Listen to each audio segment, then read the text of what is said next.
Chapter 4. The Family's Silence. The weight of secrets had been growing heavier with each passing day. 2 months into his ritual with the casket, Lamb had documented 43 confirmed deaths, each vision matching perfectly with subsequent obituaries. The notebook he kept hidden in his office desk had grown thick with sketches and details, a morbid catalogue of humanity's final moments. But the questions multiplied faster than the answers. Why had his family possessed this cursed object for generations? How long had it been revealing its visions to Cartermen? And most importantly, what was the true cost of this knowledge? Saturday morning found Lamb sitting in his car outside his father's modest ranch house, working up the courage to knock on the door. Frank Carter had been avoiding his calls for weeks, claiming illness or work whenever Liam suggested they meet. But some conversations couldn't be postponed indefinitely. The front yard looked neglected. Overgrown grass, unpruned bushes, newspapers piling up on the front step.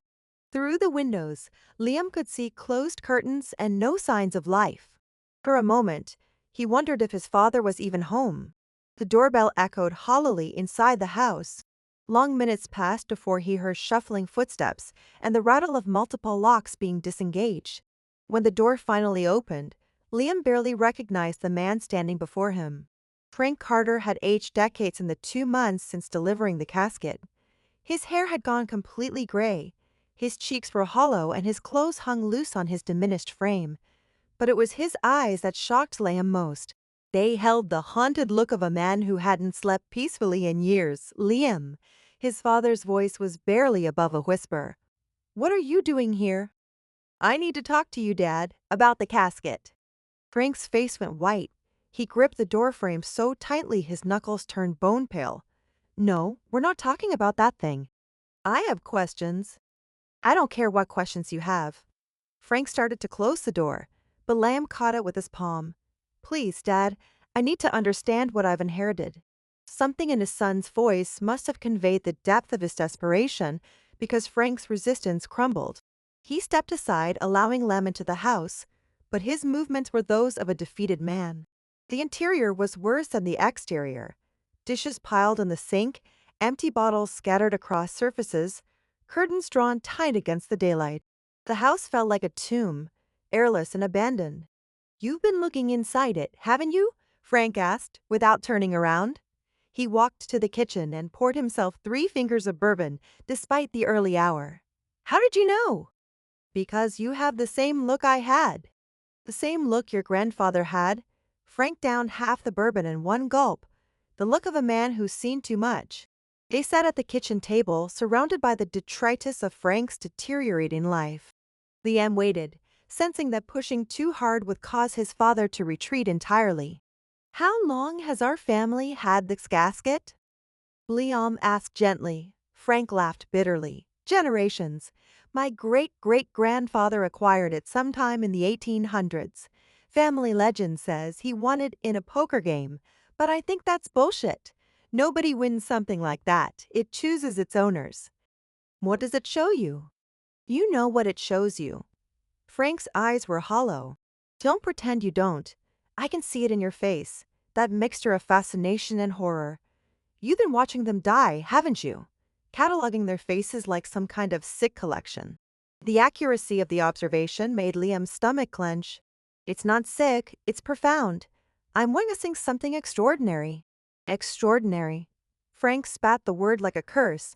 "Is that what you call it when you see your own son in that damn box?" The kitchen fell silent, except for the hum of the refrigerator. Liam stared at his father, processing the implications. "You saw me?" "3 weeks after I gave you that cursed thing." "Opened it up for one last look. And there you were." Peaceful as could be, hands folded, eyes closed forever, Frank finished his bourbon and immediately poured another. "Do you understand what that did to me, seeing my boy's corpse? But I'm alive. I'm sitting right here. Are you?" Frank's laugh was ragged.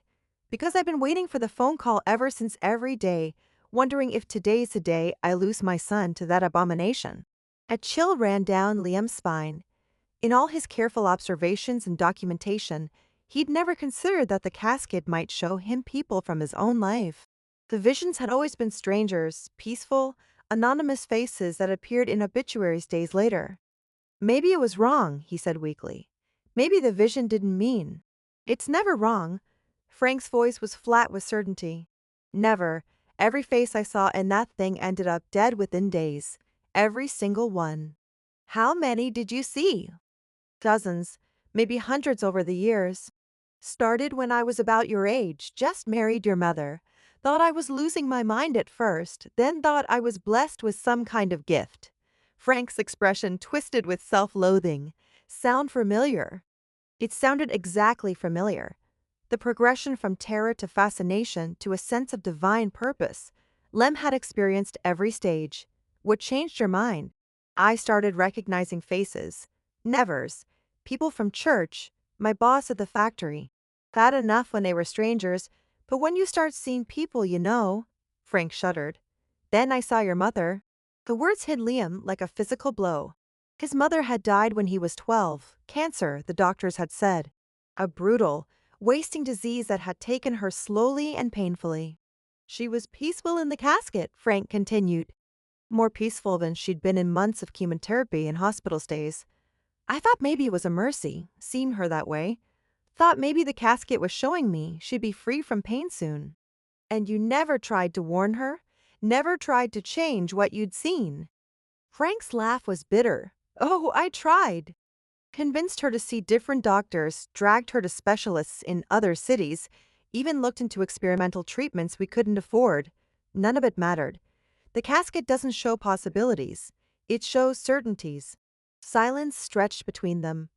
Liam felt the foundations of his Newtown purpose cracking. The power he'd felt, the sense of being chosen for something extraordinary.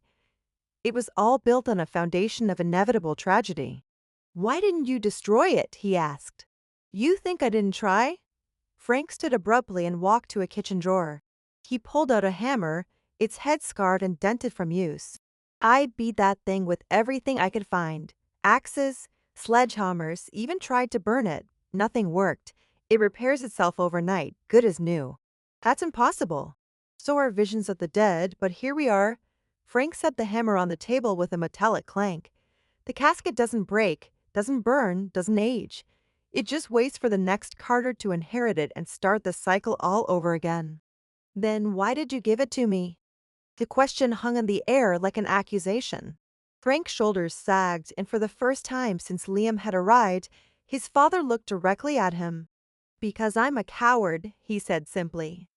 Because living with that thing was killing me, and I couldn't bear the weight of it anymore. I told myself you were stronger, smarter, that maybe you could figure out what generations of Cartermen couldn't. And now that you know, I've been looking inside it. Now I'm terrified, Frank's voice broke. Because I know what comes next. The obsession, the isolation, the slow realization that you're not blessed, you're cursed, and eventually you'll see someone you love in that box, and it'll destroy you, just like it destroyed me. Liam stood to leave, his mind reeling with revelations. The casket wasn't a gift or a calling. It was a generational curse that had been passed down through his family like a disease. His father's deterioration, his grandfather's early death, even his great-grandfather's mysterious acquisition of the object, it all made horrible sense now. There has to be a way to break the cycle, he said. There is. Frank's voice was steady for the first time since Liam had arrived. Don't open it again. Don't look inside. Let it sit in your basement until you die. Then make sure no Carter comes after you to inherit it. But the visions are poison disguised as knowledge? Frank grabbed Liam's arm with surprising strength. Promise me you'll stop. Promise me you won't let that thing consume you the way it consumed me. Liam looked into his father's desperate eyes and felt the pull of competing loyalties. The rational part of him recognized the wisdom in Frank's words, the clear pattern of destruction that followed the casket through generations. But the other part, the part that had been intoxicated by impossible knowledge, whispered that his father was weak, that he'd given up too easily. I promise, he lied. Frank's relief was palpable. He released Lem's arm and sank back into his chair. Suddenly, looking every one of his 63 years, good. Maybe you'll be the one to break the cycle. But as Liam drove home, his father's warnings warring with his own dark curiosity, he knew he wouldn't keep that promise. The casket had shown him something his father had never understood, that death wasn't just an ending, but a transition to something greater. The visions were peaceful, beautiful even. They showed him truth in its purest form. And now he needed to see if his father's claim was accurate. Had this casket really shown Frank his son's death? Or was the old man's memory distorted by guilt and alcohol? There was only one way to find out. The basement waited, and with it, answers that might change everything.